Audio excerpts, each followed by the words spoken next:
Hello everyone, उम्मीद करता हूँ आप सब लोग बहुत अच्छे होंगे। भाई एक क्वेश्चन ना इस टाइप का पूछा जाता है कि आपको एक वक्र दे दिया जाएगा, ठीक है, और एक अवकल समीकरण की वैल्यू को पूछेगा कि भैया ये सिद्ध करके दिखा दो हमें।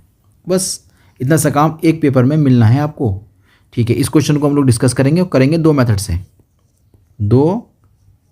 से डिस्कस करेंगे। ओके, जो मेथड आपको अच्छा लगता है कमेंट्स में बताइएगा, फर्स्ट अच्छा लगा या सेकेंड। सबसे पहले गिवन दैट दिया गया वक्रलित, गिवन दैट दिया गया है आपको y बराबर ए ई की पावर एम एक्स और बी ई की पावर एन एक्स। ये हो गई क्वेश्चन फर्स्ट। क्वेश्चन में हम थोड़ा देखते हैं तो क्वेश्चन ये कह रहा है हम साफ साफ कि भाई दो बार अवकलन करना है, एक बार अवकलन करना है, दो बार आपको अवकलन करना ही करना है, तब जाकर ये अवकल समीकरण सोल्व हो पाएगी, ठीक है, कोई दिक्कत नहीं है। तो हम लोगों ने क्या काम करा, डिफरेंशियल लिख दिया with respect to X, we get हमें प्राप्त होगा। डिफरेंशियल करो, यहाँ बन जाएगा D Y upon D x.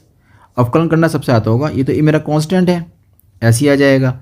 ई का क्या होता है अवकलन, ई का अवकलन तो सेम रहता है, उसकी पावर का जब करेंगे हम लोग तो बन जाएगा एम, क्योंकि पावर है एम एक्स। जब इसका अवकलन करा जाएगा ना तो एम तो बाहर आ जाएगा, एक्स का बन जाएगा 1, तो फाइनल बनेगा एम, ठीक है। इतनी बात समझ में आ गई आपके।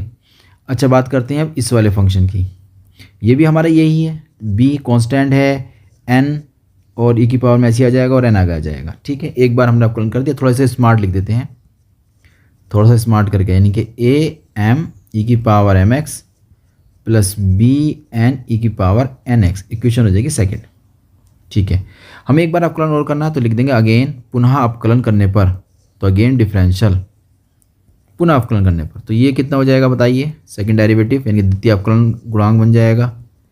यहाँ पर तो ये दोनों कॉन्स्टेंट है ना, ए और एम, ई का तो यही आएगा, जब इसकी पावर का करेंगे तो कितना हो जाएगा, एम आ जाएगा। सेम टू सेम यहाँ भी बी और एन ऐसी रहेगा, ई की पावर एन एक्स ऐसी रहेगा, जब इसकी पावर का करेंगे तो एन आ जाएगा। बात समझ में आ गई है आपकी। चलिए, इतनी बात समझ में अगर आ गई है तो थोड़ा सा और स्मार्ट करते हैं इसको। इसके बाद क्वेश्चन है, जितना हमसे मांगा था कि दो बार आपको अवकलन करना है तो वो तो हम कर चुके, अब हमें कैलकुलेशन करनी है, वो समझनी है बस आपको। और बहुत आसान कैलकुलेशन होती है, ऐसा नहीं है देखने में बहुत टफ लग रही है आपको, लेकिन है ऐसी नहीं।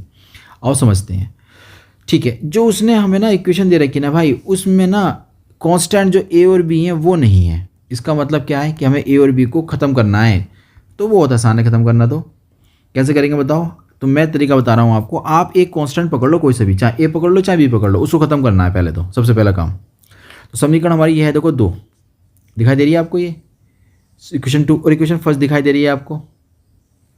ये दोनों इक्वेशन में ना हम लोग ऐसा करते हैं, एक कांस्टेंट खत्म कर लेते हैं। मान लो हम लोगों ने एक खत्म करने की कोशिश करी, तो इसमें जो गुणांक है हमारे पास वो कितना है, ए एम है।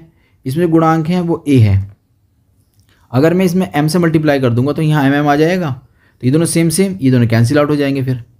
क्लियर है। तो समीकरण 1 में क्या करें हम लोग, समीकरण में बताओ क्या करें हम लोग, एम से, जी हाँ, एम से मल्टीप्लिकेशन। चलिए मैं लिख भी देता हूँ कंप्लीटली, इस बात को भी आपकी समझ में आ जाएगी ये बात। तो समीकरण 2 में माइनस करेंगे 1 से एम से गुणा करके समीकरण 1 में, ठीक है, ये हमारा काम करना है। तो ठीक, समीकरण 1 को पहले नोट, समीकरण 2 को नोट कर लेते हैं। समीकरण 2 हो रही, उसको नोट कर देते हैं पहले। D Y upon D X बराबर ए एम ई की power M X plus B N, यहाँ एन रह गया, एन ई की पावर एन एक्स, ठीक है, कोई बात नहीं, यहाँ तक हो चुका है। अब y को देखेंगे, y कहाँ है, y ये रहा। इसमें m से मल्टीप्लिकेशन करनी है ना हम लोगों को, तो कर दीजिए। क्या बनेगा, एम वाई बनेगा, a आएगा, m आएगा, e की पावर एम एक्स आएगा, प्लस का b आएगा, यहाँ पर m आ जाएगा, e की पावर एन एक्स आएगा। जब इसको दोनों को हम लेस करेंगे, घटाएंगे, तो देखना घटाने पर क्या होता है, ये कैंसिल आउट हो जाएगा। आपको मिलेगा D Y upon D x minus K M Y, यहाँ मिलेगा b, ये वाला टर्म पहले लिख लेते हैं प्लस वाला, ठीक है, एन एक्स, और ये हो जाएगा बी एम ई की पावर एन एक्स। तो थोड़ा सा और हल्का सा कैलकुलेशंस कर लेते हैं, उसके बाद देखिएगा कितना प्यारा रिजल्ट आपको मिलने वाला है। यहाँ कांस्टेंट कॉमन क्या क्या आ रहा है, एक तो बी कॉमन आ रहा है, एक ई कॉमन आ रहा है। तो ऐसे करते हैं, ई को चाहे आगे लिख दो चाहे पीछे लिख दो, मैं पीछे लिख देता हूँ, अच्छा लगेगा। यहाँ बचेगा कौन, आप पहले में एन बचा, यहाँ कौन बचेगा, यहाँ एम बचेगा, बीच में माइनस, ये समीकरण नंबर बन जाएगी आपकी 4। ओके, आपने ए कांस्टेंट को खत्म करना है बस। तो ए को खत्म करने के लिए एक समीकरण बना लिया। अब दूसरी समीकरण बनाएंगे। देखो हम लोग कैसे बनाएंगे दूसरी समीकरण, ठीक है। दूसरी समीकरण के बारे में मैं ये सोच रहा हूँ, मुझे ए खत्म करना है ना। अगर मैं इसमें ए से एम से मल्टीप्लाई कर दूँ तो यहाँ एम का स्क्वायर हो जाएगा, यहाँ पर एम आ जाएगा। और देखना फिर जो ये हमारे पास थर्ड इक्वेशन है ना, इस इक्वेशन में जो गुणांक ये वाला है तो मैच कर जाएगा। देखो ये, और घटाऊंगा तो ये दोनों कैंसिल आउट, तो यहाँ से भी ए मेरा खत्म हो जाएगा, बचेगा कौन मेरा, बी वाला। समझ में आता है क्या करना है, क्या करेंगे आप बताइए। समीकरण 2 में m से मल्टीप्लिकेशन बस, ठीक है ठीक है। तो चलिए स्टार्ट करते हैं फिर एक बार। फिर क्या करना है, समीकरण 3 को ऐसे लिखेंगे, माइनस करेंगे, समीकरण 2 में गुणा कर देंगे m से, ठीक। समीकरण 3 अभी नोट कर दीजिए। समीकरण 3 में हमने शायद 2 बार डिफ्रेंशिएट किया था, एक बार देखना पड़ेगा। समीकरण 3 ये रही हमारी, एक बार पढ़ लेंगे तो हो जाएगा। ए आएगा, एम स्क्वायर आएगा, ई की पावर एम एक्स। अब समझ में आ गया क्या क्या आएगा। ए आएगा, एम स्क्वायर आएगा, ई की पावर एम एक्स आएगा, फिर बी आएगा, फिर एन का स्क्वायर आएगा और पावर एन एक्स आएगा। समीकरण 2 जो थी वो D Y upon D X था उसके अंदर हमारे पास, तो वहाँ से, और हमारे पास था यहाँ ए एम ई की पावर एम एक्स था, फिर बी एन था, है ना, बी एन था, और ई की पावर एन एक्स था। जब इसमें एम से मल्टीप्लाई करेंगे तो यहाँ एम का स्क्वायर और यहाँ एम आ जाएगा, है ना। ओके, जब इसको माइनस करना है हम लोगों को तो ये कैंसिल आउट पूरा पूरा, बचेगा कितना, second derivative D Y upon D X आ जाएगा आपका, माइनस के एम के साथ M D Y upon D X बचेगा। इधर क्या बचेगा, इधर बचेगा, पहले हम लिखेंगे प्लस वाला टर्म, ये लिखेंगे हम लोग, ठीक है। तो ये कितना है देखो, ये आ जाएगा बी एन स्क्वायर ई की power N X minus M, और एन बी आ जाएगा तो एम एन बी ई की पावर एन एक्स, ये आ जाएगा। चलिए एक और थोड़ा सा काम, minus K M D Y, कितना कॉमन आ रहा है ये देखना है। एक तो बी कॉमन आ रहा है इधर से, साथ साथ दिख रहा है हम लोगों को, है ना, कोई दिक्कत। अच्छा, साथ साथ एन भी कॉमन आ रहा है, चलो ठीक है, और ई की पावर भी कॉमन आ रही है। तो बी और एन तो मैं यहाँ दिखाऊंगा आगे, और ई की पावर एन एक्स दिखा रहा हूँ पीछे। ओके, अच्छा लगेगा इधर थोड़ा सा। देखो बी यहाँ आ गया, एन की पावर 1 आ गई, तो एन बचा यहाँ, माइनस बचेगा, यहाँ बचेगा तुम्हारा m, ठीक है। इतना हमारा बच चुका है। चलिए अब बहुत अच्छा हो गया लग रहा है आपको। देखो इक्वेशन हमारी बन जाएगी 5। अब देखो, अब समझने वाली बात है, इस वाले में भी देखो ये वाला जो फैक्टर है इसमें भी हमारे पास b आया है, और जो इक्वेशन 4 बनाई है ना, इस वाले फैक्टर में भी हमारे पास जो है b है। तो दो तरीके हैं करने के, एक तो b का मान निकालो सोल्व कर लो, एक है दोनों डिवाइड कर दो। मैं तो डिवाइड वाला तरीका इस्तेमाल करूँगा क्योंकि उसमें मुझे कैलकुलेशन करनी पड़ेगी कम। तो क्या करते हैं, समीकरण 5 को हम लोग डिवाइड कर देंगे समीकरण 4 से। समीकरण 5 को डिवाइड करेंगे समीकरण 4 से, तो कैसे करते हैं, लेफ्ट हैंड वालों को लेफ्ट हैंड वाले से, राइट हैंड वालों को राइट हैंड वाले से। तो इसके नीचे वही आ जाएगा बराबर, और ऊपर आएगा b n bracket n minus M और ई की पावर आ जाएगा एन एक्स। अब नीचे समीकरण नंबर 4 लिखनी है। समीकरण 4 कहाँ गई, समीकरण 4 ये रही, ये आएगा d Y upon D x और माइनस के, यानी कि d Y upon D x minus k आ जाएगा एम वाई, ठीक है। और नीचे कितना आना है, नीचे आना है बी एन माइनस एम ई की पावर एन एक्स, ठीक है। बी आएगा एन माइनस एम और ई की पावर आएगा एन एक्स। देखना कितनी आसान कैलकुलेशन हो गई। ये से कैंसिल हो जाएगा, बी से भी कैंसिल होगा, फैक्टर से कैंसिल हो जाएगा, बचेगा कितना, सेकंड डेरिवेटिव बचा यहाँ तो हमारे पास, और m आएगा फर्स्ट डेरिवेटिव, यानी कि आप प्रथम अवकल गुणांक बचा। नीचे भी प्रथम अवकल गुणांक, फर्स्ट डेरिवेटिव कहते हैं इसको इंग्लिश में। ये हो जाएगा, यहाँ कितना बचेगा, यहाँ बचेगा n, ओनली n बचेगा, हाँ n बचेगा, नीचे 1 बचा। क्रॉस मल्टीप्लिकेशन कर लेते हैं, 1 की मल्टीप्लाई करेंगे इधर और इधर कर देंगे n की मल्टीप्लाई। जब 1 से मल्टीप्लाई आप लोग कर देंगे तो आपको एक प्यारा सा रिजल्ट मिल जाएगा इस तरीके से, ठीक है। जब ये n से मल्टीप्लाई करेंगे तो इधर आ जाएगा n d Y upon D x और एम एन वाई हो जाएगा, सबको लिया एक साइड। तो ये था आपका फर्स्ट मेथड, और उम्मीद करता हूँ ये भी अच्छा तरीका है। आप 2 बार डिफरेंशिएट कर दीजिए और बाद में आप कांस्टेंट को एलिमिनेट कर दीजिए, एलिमिनेट मतलब ख़त्म कर दीजिए, फिनिश या उसे लुप्त कर दीजिए, कैसे भी करके कैलकुलेशंस कर दीजिए ताकि वो कांस्टेंट आपके ना रहें। कॉमन क्या रहा है इसमें कॉमन है ये, और माइनस साइन भी कॉमन है, तो माइनस बाहर ले लिया, d Y upon D x अपने इधर ले लिया, बचा कौन यहाँ पर m और प्लस n बचेगा, और ये m n y बचेगा। तो ये आपको प्रूफ करना था। उम्मीद करता हूँ ये क्वेश्चन आपकी समझ में आ गया होगा। एक पार्ट तो आपका हुआ इस तरीके से, मेथड फर्स्ट। सेकंड मेथड जो है मुझे बहुत पसंद है, वो मैं बहुत कम डिस्कस कराता हूँ, लेकिन आपको मैं डिस्कस करा रहा हूँ उस सेकंड मेथड को। ठीक है, सबसे पहले हम लोग क्या करते हैं, जो सॉल्यूशन है ना उसको दोबारा स्टार्ट करेंगे, बिल्कुल प्रॉपर तरीके से करेंगे। जो हमारा जो कर्व दे रखा है वो निकलेंगे। तो y बराबर जो हमें कर्व दिया गया था, देखो कितना था, y बराबर कर्व कितना था, वो था a e की पावर mx करके ना। ठीक है, लिख लेते हैं, पहले कर्व नोट कर लेते हैं अपना, y बराबर a e की पावर mx और प्लस के b e की पावर nx, इक्वेशन फर्स्ट हो जाएगी ये। ओके, इसको डिफरेंशिएट करना है हमें, तो मैं लिख नहीं रहा हूँ, दिखा रहा हूँ यहाँ पर डाट करके। डिफरेंशिएट कर दिया आपने तो a हो जाएगा, m हो जाएगा e की power m x plus b होगा, पावर आ गई, और n x। इस समीकरण नंबर 2। एक बार अवकलन और करिए, तो एक बार अवकलन और करते हैं हम लोग, तो हमारा अवकलन करने पर ये बन जाएगा a m, एक और आ जाएगा ना आगे, एक m आ गया, एक m आगे और आ जाएगा, तो e की पावर यहाँ b आएगा और n आएगा। एक जब अवकलन करेंगे तो एक n और आगे जाएगा। तो वो कैसे आता है हम लोगों ने पहले लेक्चर में, मतलब पहले मेथड में डिस्कस कर लिया है। यहाँ तक हो गया।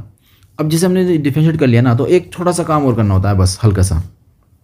क्या करना होता है, वो ये करना होता है, समीकरण 1 ऐसे कर देते हैं, समीकरण 1 2 व 3 से समीकरण सबको उठाकर वन साइड ले आओ, सबको उठाकर वन साइड, बहुत ही प्यारा तरीका है ये।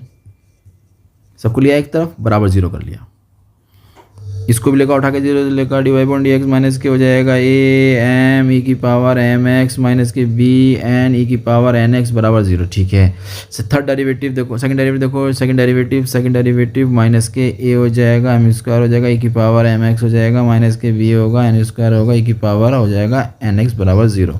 इतना हो जाने के बाद ध्यान समझिएगा, यहाँ से ना हम लोग 3 कांस्टेंट ढूंढ लेते हैं, बस 3 समीकरण है, 3 कांस्टेंट। तो हम लिख देंगे 1 माइनस ए और माइनस बी को एलिमिनेट करने पर, एलिमिनेट कहते हैं उसको, विलुप्त करने पर, यानी कांस्टेंट हम डायरेक्ट हटा देते हैं यहाँ से। और कैसे हटाते हैं पता है, सारणिक से। ये एक मेथड होता है सारणिक वाला, इससे हम हटा देते हैं। पहले वाले में कांस्टेंट हमारा 1 है, तो 1 हटा देंगे, बचेगा कौन, y। अब हमें देखना है माइनस ए अगर हम हटा देंगे तो कितना रिजल्ट बचेगा हमारे पास, e की पावर m x। समझ मारी बात। फिर हम b वाला माइनस b हटाएंगे कांस्टेंट, तो ये कितना बचेगा e की power n x। Very good, और बराबर में आ जाएगा आपका 0।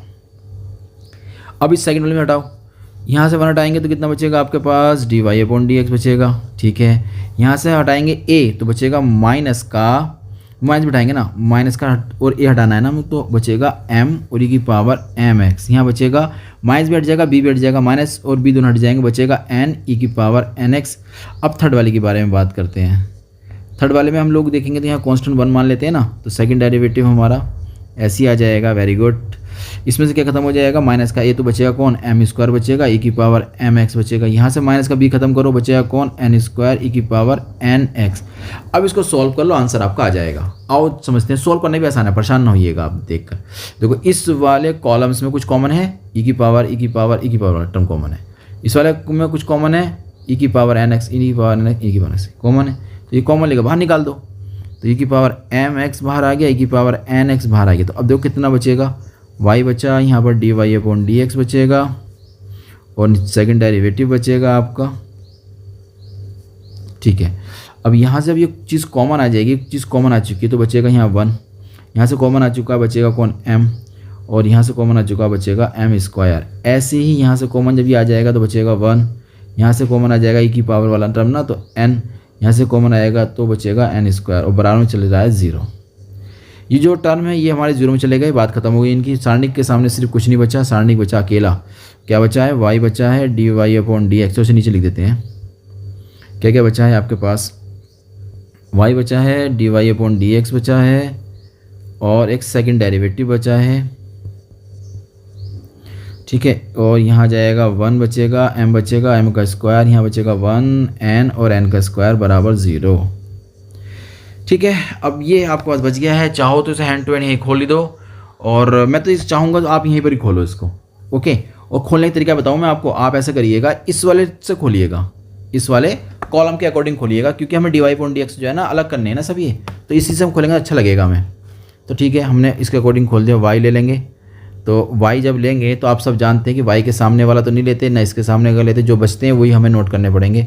नोट करना पड़ेगा m स्क्वायर n और n स्क्वायर। ठीक है, इतने बात समझ में आ गई। फिर माइनस, अब ये वाला टर्म लेते हैं ना, dy/dx लिया जाएगा सारणिक। इसके सामने कौन कौन आते हैं देखो, इसके सामने तो ये आ गया, एक ये आ गया, ये तो नहीं ले सकते, जो बच गए वो लेने पड़ेंगे आपको, यानी कि 1 लेना पड़ेगा, नीचे से m स्क्वायर और n स्क्वायर लेना पड़ेगा। अब लास्ट वाला जब हम लेंगे तो ये नहीं लिया जाएगा, ये नहीं लिया जाएगा, बचेगा कितना वो आपको नोट करना पड़ेगा। यहाँ बचेगा 1 mn बराबर 0। इसे ओपन करना, आंसर आ जाएगा। देखो कितना आसान है। चलो देखो, इतना आसान भी नहीं है। mn square minus m square n। ठीक है, यहाँ dy/dx ओपन करो जल्दी से सारणिक को, n square minus m square. Very good. फिर सेकंड डेरिवेटिव के साथ को सोल्व करो भैया, n माइनस m। ठीक है, बहुत बढ़िया। अब थोड़ा सा ऐसे करते हैं, दो काम करेंगे साथ साथ। एक तो ये वाला जो टर्म पहले है, इसके बाद ये, उसके बाद ये, एक तो ये करना है, साथ साथ हम कॉमन भी लेते चलेंगे, जिसमें कॉमन जो आएगा। पहला टर्म हम ये वाला नोट कर लेते हैं, जो कितना आ रहा है, इसको n माइनस m को हम आगे लिख लेते हैं और सेकंड डेरिवेटिव हमारा ये आ गया। ठीक है, पहला टर्म हमने नोट कर लिया। अब बात करते हैं इस वाले की। इस वाले में तो माइनस आ जाएगा, जो ये दे रखा है ना, एक बार n square minus m square, तो एक बार प्लस में एक बार माइनस में, तो एक बार प्लस में एक बार माइनस में लिख सकते हैं ना। कैसे लिखते हैं पता है आपको ना? हाँ, क्योंकि एक फॉर्मूला था हमारे पास जब हम लोग 7th या 8th स्टैंडर्ड में थे तब। चलो ठीक है, प्लस इसमें से कुछ कॉमन लिया जा सकता है। हाँ, क्यों नहीं लिया जा सकता, आपको m कॉमन और n कॉमन मिल सकता है, तो अंदर कौन बचेगा, n माइनस के m। ठीक है, ये भी समझ में आ गया। अब ऐसा टर्म जो सब में कॉमन हो वो कॉमन है, ये वाला टर्म। देखो सब में कॉमन आ रहा है, सब में से कॉमन लिया, 0 में भेज दो। जैसे ही आपने कॉमन लिया ना भाई, जैसे ही आपने कॉमन लिया तो आप देखेंगे जो आप प्रूफ करने जा रहे थे वही आपका आ गया, जैसे ही आपने कॉमन लिया। तो उम्मीद करता हूँ ये वाला मेथड भी आपकी समझ में आ गया होगा। आसान है ना ये भी, देखने में थोड़ा सा खतरनाक सा लग रहा है क्योंकि पहली बार देखा है। कांस्टेंट को कैसे एलिमिनेट करते हैं, 3 कांस्टेंट हों, 3 समीकरण बना लेते हैं, तीनों समीकरणों को सारणी के अंदर रख देते हैं, अगर बराबर में 0 चल रहा है तो बराबर में 0 रख देते हैं और ईजिली हमारा आ जाता है। मुझे लगता है सेकंड वाला आपको ज़्यादा पसंद आएगा। चलिए मिलते हैं एक नए क्वेश्चन के साथ।